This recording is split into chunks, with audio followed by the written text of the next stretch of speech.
Et il y en a du cassé là. Quand tu vois du cassé, il faut le mettre sur l'autre tréteau là. Ah mais les paillassons, si on veut, on peut en faire toute l'année, hein, mais bon, le problème qu'on a maintenant, c'est pour avoir du roseau quoi. Le plus formidable du roseau, c'est l'efficacité que ça procure, surtout pour la chaleur. Après, ça ne fait pas que la chaleur, ça va faire le vent, la pluie, la rosée, la gelée blanche, la neige, la grêle, le bruit aussi. Donc c'est un matériau exceptionnel. Ce qui les abîme le plus, c'est le soleil. Et ceux qui les gardent le moins longtemps, ce sont ceux qui les arriment mal pour le Mistral. Parce que le Mistral, lui, si vous les arrimez mal, ça...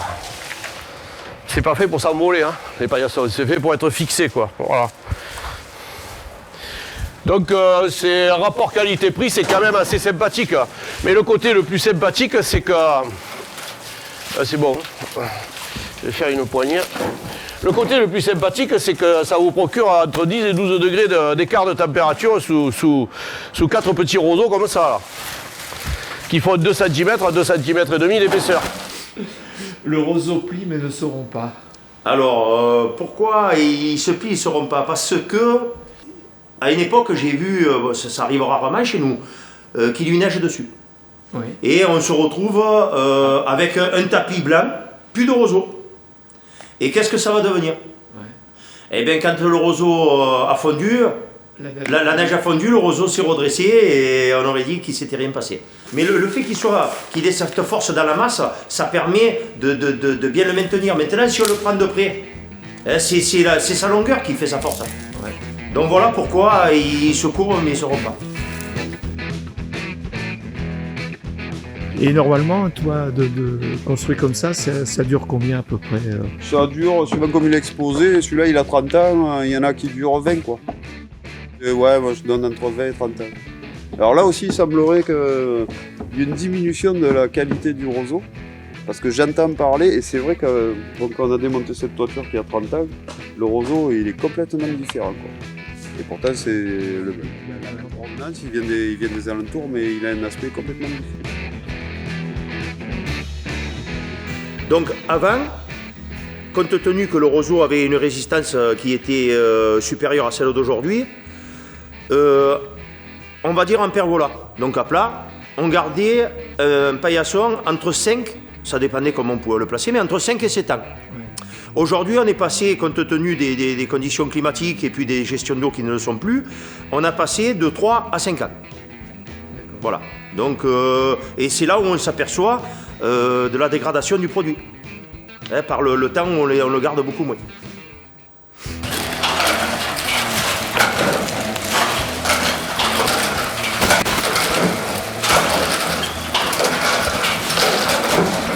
La longueur, on arrive à la faire à la demande avec cette machine parce que on tire une craie par terre et on arrête le paillasson au niveau du trait à la craie. Donc c'est un avantage pour le client. Voilà. Voilà, quand j'arrive au trait à la craie, hop, 3,50 m. On a fait 2 poignées à moi. J'ai tiré sur cette corde, ça débraye le tablier à godet là-bas. Donc le tablier à godet ne tourne plus, le roseau ne tombe plus dans la machine. La machine fait des nœuds dans le vide là. Alors ces 4 premiers nœuds, c'est pour le paillasson qui finit. Je laisse passer 2 poignées de roseau là, voilà. Et les 2 poignées de roseau, c'est fait pour séparer les 2 paillassons. Et les 4 nœuds que je suis en train de faire, c'est pour le paillasson qui commence. Mais ça a intérêt. Ça, c'est toi qui l'as mis ça.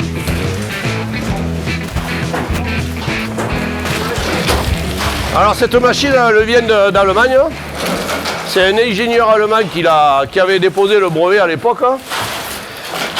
Donc normalement c'est le seul exemplaire qui reste. Elle fait de la couture de roseau, voilà. C'est une machine à coudre le roseau. Donc elle est un petit peu à part puisque c'est la machine qui travaille avec 2 cordes. Voilà. Donc c'est pour ça qu'on a marqué ça. Marguerite coud à la machine comme à la main parce qu'elle reconstitue exactement le même travail que quand c'était fait à la main dans les années 50-60. Jusqu'à que les machines arrivent sur le marché, quoi. Alors le roseau est ouvert vers d'autres pays pour les toits de chambre.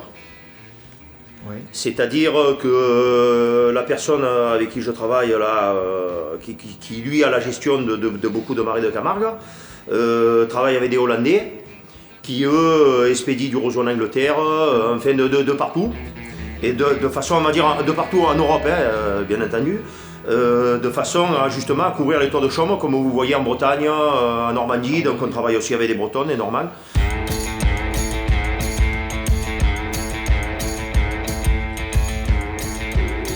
Les cabanes de gardien, mon père, il faisait ça. Donc j'ai appris avec lui. Bah, c'est du bricolage, hein. Il faisait 3 cabanes dans l'année, mais il avait ce savoir-faire qu'il m'a transmis. Après, pour les chaumières, j'ai travaillé pas mal d'années en Hollande pour apprendre la méthode de pose. On appelle ça à la barre, quoi. C'est la pose standard hors Camargue, quoi, en gros. Donc après sur la machine, ce sont 2 cordes qui se croisent. Ce qu'il faut savoir, c'est que vous avez les aiguilles qui sont creuses et vous avez une corde qui est à l'intérieur des aiguilles. Les aiguilles, c'est ça, qui monte et qui descend. Là, vous voyez qu'il y a une corde à l'intérieur de l'aiguille. L'aiguille est creuse. Donc la corde passe à l'intérieur. Et après, vous avez les boîtiers qui tournent autour des aiguilles. Et comme les aiguilles descendent, les 2 nœuds se rejoignent au moment où les aiguilles descendent. Quand les aiguilles descendent, c'est à ce moment-là que ça laisse le passage pour que le roseau passe, parce que là, avec les aiguilles en haut, comme ça, le roseau ne pourrait pas passer. Et quand les aiguilles sont en bas, c'est à ce moment-là qu'il y a ces tiges ici qui vont comprimer le roseau, c'est-à-dire ça se soulève pour laisser passer le roseau, et quand le roseau a passé, ça comprime le roseau, ça le pousse pour le comprimer. Et puis aussi, une fois que c'est comprimé, c'est ceux qui aident les aiguilles à remonter, sinon les aiguilles ne pourraient pas remonter parce qu'elles rentreraient dans le roseau. Donc, ce brevet-là, c'est un modèle quand même qui est assez complexe parce que sinon, dès qu'il y a quelque chose qui est perturbé, il y a tout qui part en sucette, quoi.